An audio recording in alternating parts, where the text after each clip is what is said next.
Order वठो Sindh police में ASI भर्ती थियण जे लाइ आर्डर वठो। फी आर्डर सिर्फ़ु 50 लाख रुपया 60 लाख रुपया।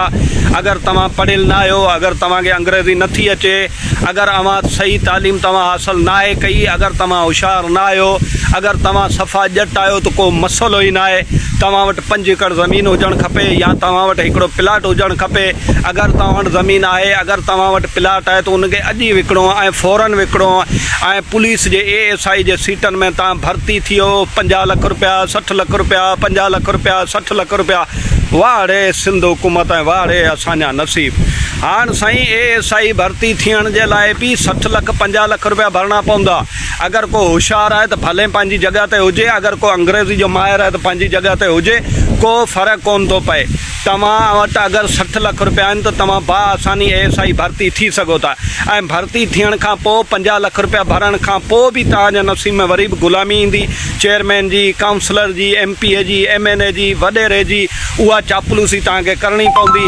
ऐं जेको वॾेरो जंहिं शहर में सफ़ीना हलाए थो त तव्हांखे उन ते एतिराज़ न आहे करिणो। तव्हांखे हफ़्ते ते 2 रुपया मिली वेंदा हलिया, तव्हांखे ख़ामोश रहणो आहे।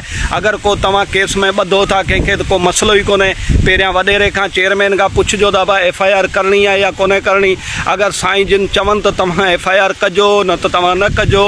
इहा आहे असांजे सिंध हुकूमत जी हालति ऐं इहो आहे असांजे मुल्क पाकिस्तान जो कानून, जंहिंमें अंधेर नगरी ऐं चरबट राजा वारो कमु हले पियो। हाणे ज़ाहिरी ॻाल्हि आहे, जेके 50 लाख रुपया ॾेई 60 लाख रुपया ॾेई जेके आर्डर वठंदा, इहे सुभाणे कहिड़ो ईमानदारी सां ड्यूटी कंदा। इहे कहिड़ो ईमानदारी, इहे वरी बि मनशात जा पैसा खाईंदा, मंथलियूं खाईंदा, पंहिंजो घर हलाईंदा। आख़िर जेके 50 लाख 60 लाख रुपया जेके ही माण्हू भरीनि था, उहे किथां कढंदा बाबा? उहे इतां ई त निकिरंदा। माशाअल्लाह ॾाढी ख़ुशी थी इहा रिपोर्ट पढ़ी ऐं इहा ख़बर ॿुधी करे त बसि अलाह ई पियो हलाए, बाक़ी कुल ख़ैरु लॻो पियो आहे।